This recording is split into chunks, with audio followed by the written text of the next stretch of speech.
Ndị be anyị ndewonu. Ọ bụ Ada Igbo na-ekwu na Igbo Media. N'Igbo Media, anyị na-ewetara unu ọtụtụ ozi gbasara ihe na-emegasị na Biafra Land, n'ala Igbo na mba ndị ọzọ.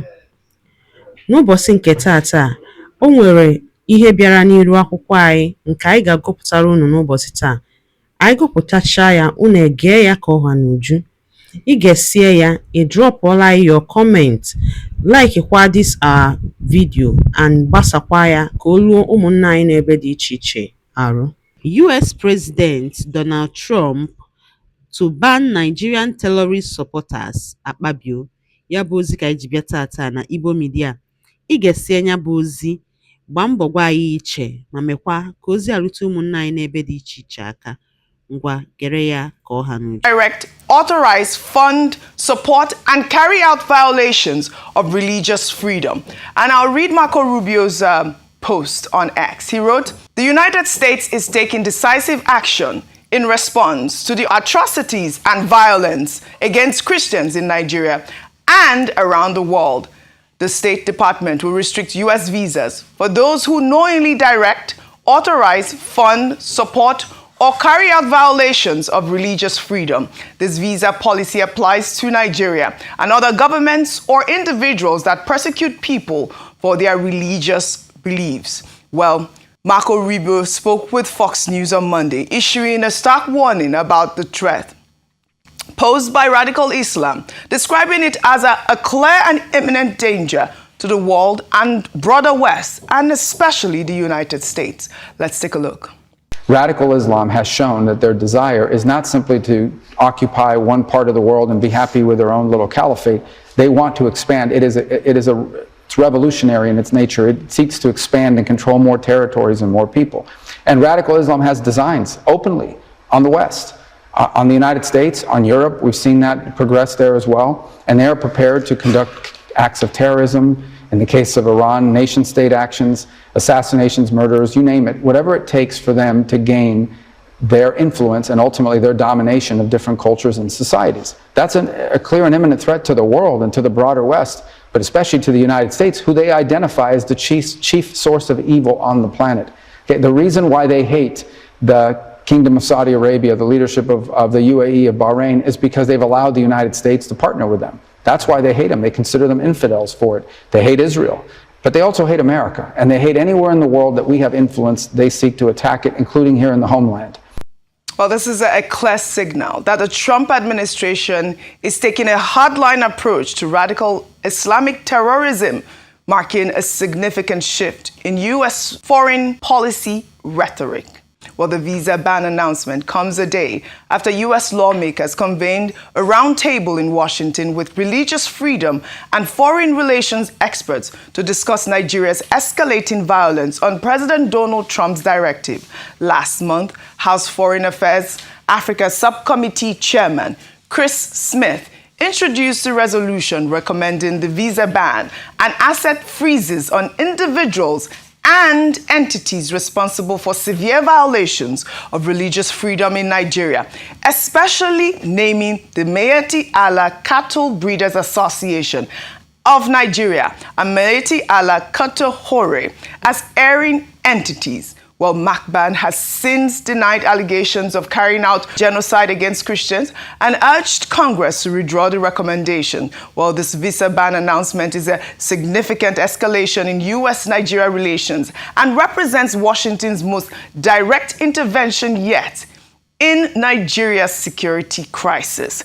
Dr. Bati, I'd like your comments, but you know, we've often talked about these sanctions, and now we are seeing a clear sanction right now, targeting individuals and entities that support and negotiate with terrorists as well. But also the mention of Maeti Allah in this whole conversation also is very important for you to discuss as well. So I'll tie in this story for us to discuss both. Meanwhile, the United States lawmakers have been urged to pressure the Nigerian government to abolish Sharia law in northern states where it has been adopted and disband the religious enforcement Hispa commissions, with experts warning that these laws and groups are fueling systematic anti-Christian persecution. While during the joint House briefing on Tuesday, Council on Foreign Relations Senior Fellow Dr. Ebenezer Obadari testified that the primary drivers of violence, Boko Haram, ISWAP, and radicalized Fulani militants exploit Sharia frameworks and Hisba officials to impose extremist ideology and operate with near total impunity. Dr. Obadari laid out a twofold strategy. First, work with the Nigerian military to neutralize Boko Haram, and second, pressure President Tinubu to make Sharia law unconstitutional in 12 northern states where it has been adopted since the year 2000, and disband the various Hisba groups who are seeking to enforce Islamic law on all citizens regardless of their religious identity. This is another push that we are seeing, Dr. Abati. You know, the call for the ban of Sharia law also is an uncomfortable conversation that needs to be had. Your thoughts? Okay, since President Trump named Nigeria as a country of particular concern, redesignation after the Biden administration, there have been a lot of moves in the United States in terms of addressing the issue in Nigeria. Well, let's start with what we call radical Islam. Now, radical Islam, yes, it's a very serious threat, to the United States. We all remember 9/11, and it talks about basically extremist ideology that you can find either in terms of fundamentalism or in terms of the use of violent tactics to promote that particular religion. And 9/11 would seem to be a very good example of the kind of threat that radical Islam can pose. For the United States, 9/11 was a particular, wake-up call.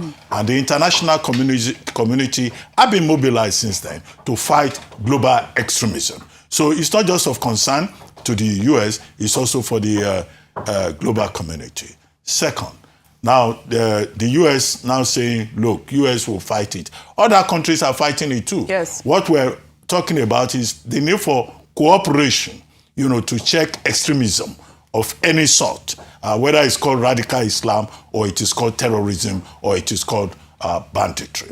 Now, to come to Nigeria, the U.S. says, Nigeria is not a country of particular concern. The announcement that they will restrict visas is inside the Immigration and Nationality Act, Section 212, Sub A and Sub 3C, which gives the United States, the powers to restrict visas for certain category of persons and entities. And I had made a point earlier on that, it falls within the legitimate and sovereign right of the U.S. to admit whoever it wants to admit. It's not automatic that when you apply for visa that you'll be given. Where the problem will be is, how do you identify who these religious extremists in Nigeria are? It's not as if Nigeria has a list of persons who are known as radical extremists. So that's why it's at the discretion of the consular section of the United States Embassy, issuing visa to persons. Now, the Nigerian government too does not have a list. If there is a list, and they have published it, well, I have not seen it.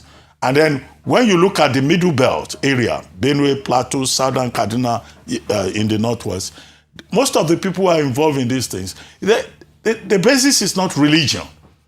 The basis is land. It's economic power. It's about access to resources. So it's a bit complex in Nigeria. The other thing you raised is the Sharia.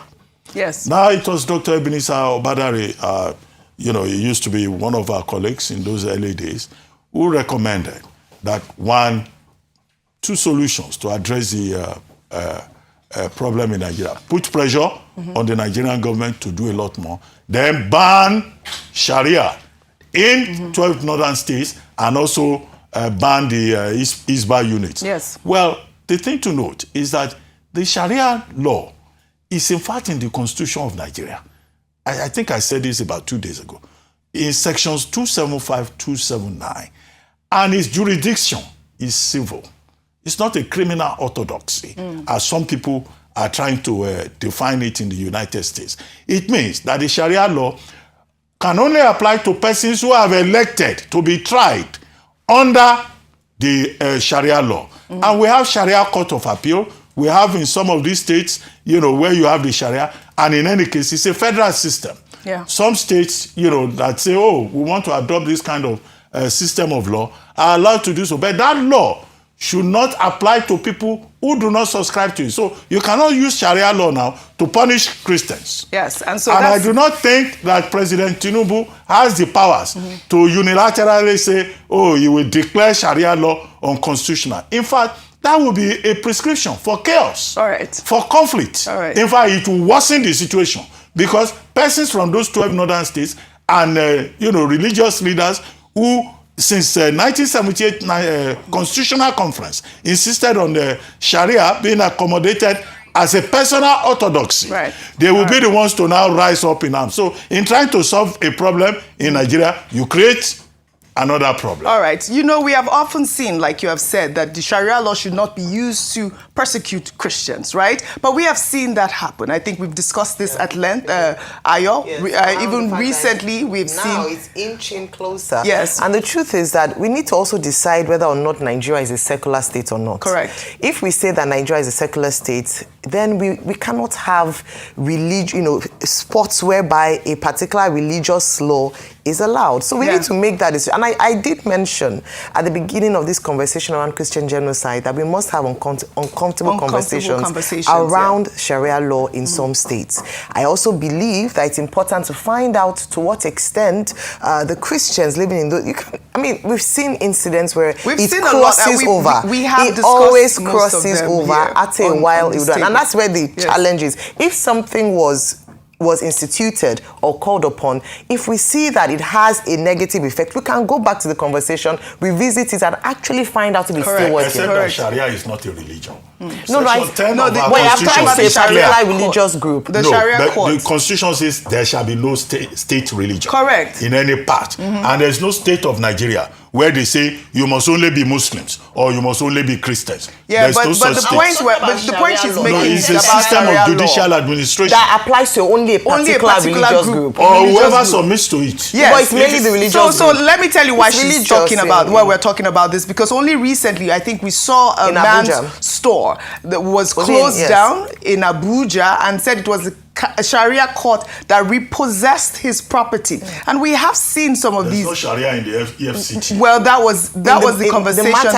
In the state where it was brought before. It was brought before. And so there are inches. So it was in the state it was brought before. Closer, so yeah. exactly, because the people that were persecuting were, using the Sharia court to do that. And so, like Ayo has said, this is a situation where these laws are inching and also persecuting people that have not subscribed to it. For example, we saw Deborah, the killing of Deborah, who was blasphemous, and she was killed. She was burned, but she was Christian, and they used the blasphemy law to persecute her. So, these are the sort of conversations that are uncomfortable and need to be had. If we have to revisit the conversation, we should open it again on the table. And this is my thought.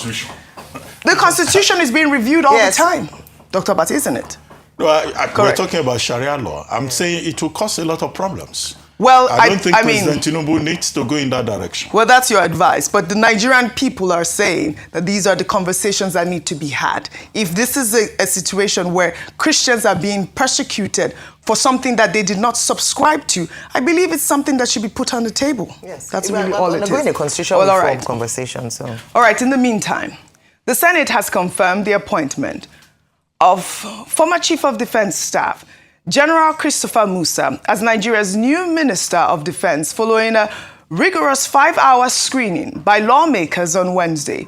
During the confirmation hearing, General Musa faced tough questions on recent security lapses, including the withdrawal of troops from Government Comprehensive Girls Secondary School in Maga, Kebbi State. General Musa assured the Senate that he would immediately set up a full-scale investigation into the troop withdrawal once he assumes office, and vowed to probe the recent killing of a brigadier commander in Borno State, Brigadier General Musa Uba, and other attacks targeting military officers.